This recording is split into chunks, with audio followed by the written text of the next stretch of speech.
Morning students, my name is Ayush Vajpayee. Welcome to my YouTube channel CSIT Gate Prep. Please like, share and subscribe my channel to get latest notification. Now I will tell about data structure. What do you mean by data structure? देखिए, data structure basically दो word से मिलके बना है। पहला data, दूसरा structure. Data का अर्थ होता है इंफॉर्मेशन और स्ट्रक्चर का अर्थ होता है लेआउट। इंफॉर्मेशन क्या होती है? किसी भी डेटा से जो हम प्रोसेस्ड डेटा निकालते हैं उसे हम इंफॉर्मेशन कहते हैं। आइए इसको एक एग्जांपल से समझते हैं। देखिए, हमारे पास देखिए 100 स्टूडेंट का डेटा है। हमारे पास 100 स्टूडेंट का डेटा है। उस डेटा में उनका नाम होगा, क्लास होगी, जेंडर होगा, सब्जेक्ट होगा। अब हमको कौन सा डेटा ज़रूरी है? वो हमें चाहिए कि ऐसा डेटा जहाँ पे जेंडर फीमेल हो, वो ऐसा डेटा चाहिए। अब देखिए, हमने नेम लिखा, क्लास लिखा, जेंडर लिखा, सब्जेक्ट लिखा। Name XYZ, x 8th class में पढ़ता है, M उसका मेल मतलब जेंडर है, हिंदी पढ़ाता है।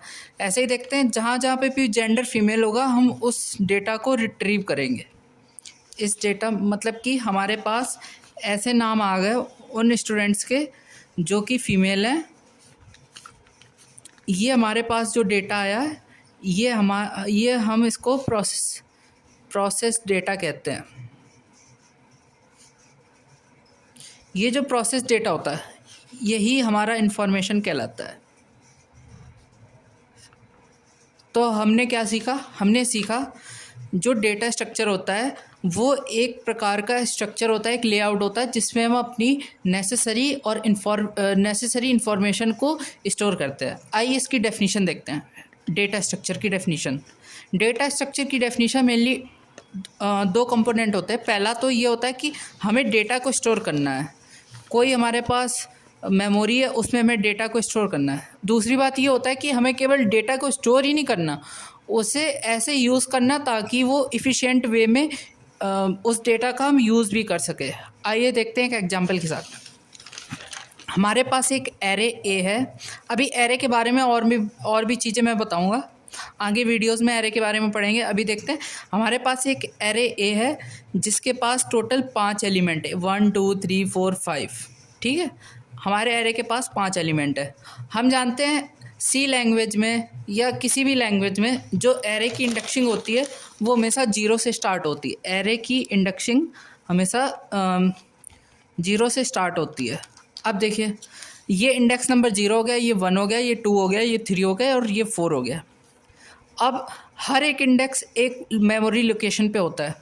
देखिए, एक एरे है जिसका स्टार्टिंग इंडेक्स 100 है, अगला जो उसका एलिमेंट होगा वो 104 पे, क्योंकि इंटीजर 4 बाइट की। हमने मान के रखा कि ये जो एरे ए है ये इंटीजर को स्टोर कर रही है और हर एक इंटीजर का साइज़ 4 बाइट है। हम ये सपोज करते हैं। इंटीजर का size compiler to compiler vary करता है। इस एग्जांपल में हमने इंटीजर का साइज 4 बाइट लिया। अब देखिए, एक एरे ए है जिसमें 5 एलिमेंट है, 1 2 5 4 3। अब देखिए, इनके ऊपर हम कैसे डेटा मैनिपुलेशन ऑपरेशन लगाते हैं। जैसे ट्रैवर्सल होता है। ट्रैवर्सल क्या होता है? ट्रैवर्सल को समझते हैं। हमारे पास एरे है, अगर हमें उसके सारी वैल्यूज़ को देखना है, एक बार गो थ्रू करना सारी वैल्यूज़ से, ऐसे ऑपरेशन को ट्रैवर्सल कहते हैं। अब ट्रैवर्सल का जो रिज़ल्ट आएगा वो आएगा 1 3 5 4 3। अगर मैं कहूँ मुझे एरे ऑफ 2 की वैल्यू पता करनी है, मतलब किसी भी एक वैल्यू को एक्सेस करना है। एरे ऑफ 0 पे वैल्यू 1 है, एरे ऑफ 1 पे वैल्यू 3 है, एरे ऑफ 2 पे वैल्यू 5 है। ये जो एरे ऑफ 2 की वैल्यू 5 आई, यही हमारा एक्सेस कहलाता है, डेटा एक्सेस। किसी भी डेटा स्ट्रक्चर से डेटा को एक्सेस करना, इस ऑपरेशन को कहते हैं। तीसरा ऑपरेशन इंसर्शन होता है। इंसर्शन क्या होता है? अब हमारे पास एक एरे थी जिसमें 5 एलिमेंट थे, 1 2 3 4 5। अब हमको क्या करना है? एक एलिमेंट बढ़ाना है। लेट सपोज 6 को इंसर्ट करना है। अब हमने पहले तो उसका साइज़ बढ़ाया 1 से। अब जैसे यहाँ पे 100 था, यहाँ पे 104 थी। मेमोरी लोकेशन में लिख रहा हूँ। अब क्या होगी? 120 होगी। अब जो वैल्यू हम इंसर्ट करेंगे उसे हम इंसर्शन कहते हैं। डिलीशन क्या होता है? अगर मुझे इस एरे में से किसी एलिमेंट को डिलीट करना है, उस ऑपरेशन को डिलीशन कहते हैं। 4 को ऐसे डिलीट कर दिया। सर्चिंग, अगर मुझे सर्च करना है कि एलिमेंट 5 मेरी एरे में है या नहीं है, ऐसे ऑपरेशन को सर्चिंग कहते हैं। और एक और ऑपरेशन होता है जिसे सॉर्टिंग कहते हैं। बाद की वीडियो में, डेटा स्ट्रक्चर की बाद की वीडियो में हम ये सारे ऑपरेशन 1 बाय 1 पढ़ेंगे। देखते हैं डेटा स्ट्रक्चर की डेफिनीशन और उसके टाइप्स। पिछली वीडियो में हमने सीखा था कि डेटा स्ट्रक्चर कैसे काम करता है, मतलब उसकी बेसिक्स के बारे में हम लोगों ने पढ़ लिया था। इस वीडियो में हम उसकी डेफिनीशन के बारे में देखते हैं।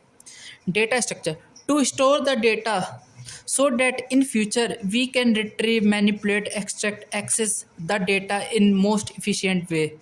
डेटा स्ट्रक्चर की यही डेफिनेशन होती है कि किसी भी डेटा को स्टोर करना ताकि फ्यूचर में हम उस डेटा का अच्छे से मैनिपुलेट कर पाएँ, उसको एक्सेस कर पाएँ बहुत इफ़िशिएंट वे में। इस चीज़ को डेटा स्ट्रक्चर कहते हैं। जैसे कॉन्टैक्ट लिस्ट होती है आपके फ़ोन में, डिक्शनरी होती है। आपने एक और एग्जांपल देखा होगा लाइब्रेरी का। लाइब्रेरीज़ में क्या रहता है कि जो बुक्स होती हैं, बुक्स को शेल में लगाते हैं, हर एक शेल को रोज़ और कॉलम में बांटते हैं। हर एक शेल को रोज़ और कॉलम में। लेट्स सपोज़ इस पूरे शेल में हिंदी की बुक्स हैं। अब हिंदी में पहली बुक, दूसरी बुक, तीसरी बुक, चौथी बुक। अगर कोई कहेगा मुझे छठी बुक चाहिए तो 5, 6, तो उसका रिट्रीवल आसानी से हो जाएगा। अगर यही रैंडम कहीं पे भी बुक रखी होती तो उसको इफ़िशिएंटली हम लोग यूज़ ना कर पाते। अगर बुक यहाँ रखी होती रैंडम में, तो डेटा स्ट्रक्चर का यूज़ यही होता है कि हमें इफ़िशिएंट वे में डेटा का रिट्रीवल भी करना रहता है। आइए देखते हैं डेटा स्ट्रक्चर के types. Data structure basically 2 type के होते हैं। पहला होता है लीनियर डेटा स्ट्रक्चर, दूसरा होता है non linear data structure. Linear data structure का मतलब ये होता है a data structure in which an element can have more than 2 neighbours, not more than 2 neighbours.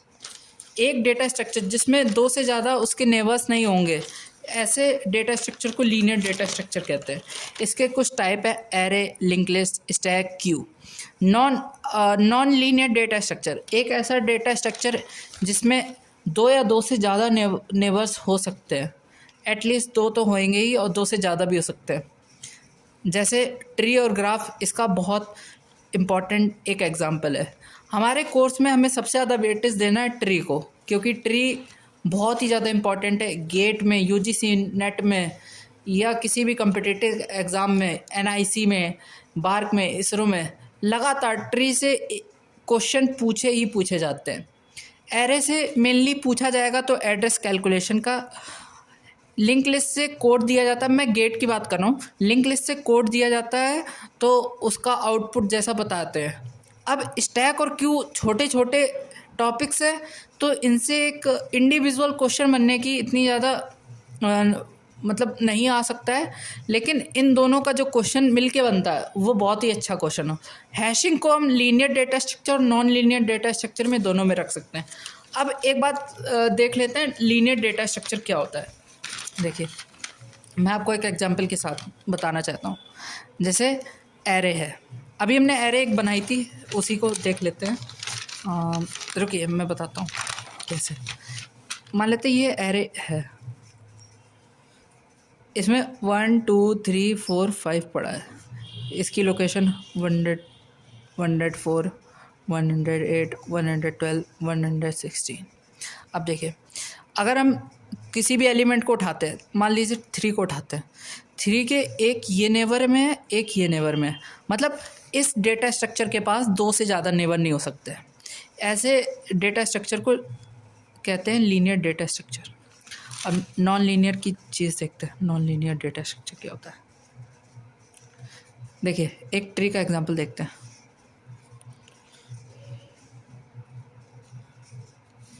ये एक ट्री है। अब देखिए 1 के नेबर 2 3 4, 3 नेबर आ गए 1 के। इस प्रकार के डेटा स्ट्रक्चर को नॉन लीनियर डेटा स्ट्रक्चर कहते हैं। आई होप आपने इस वीडियो को एंजॉय किया होगा। लाइक करें, शेयर करें, सब्सक्राइब करें। Thank you.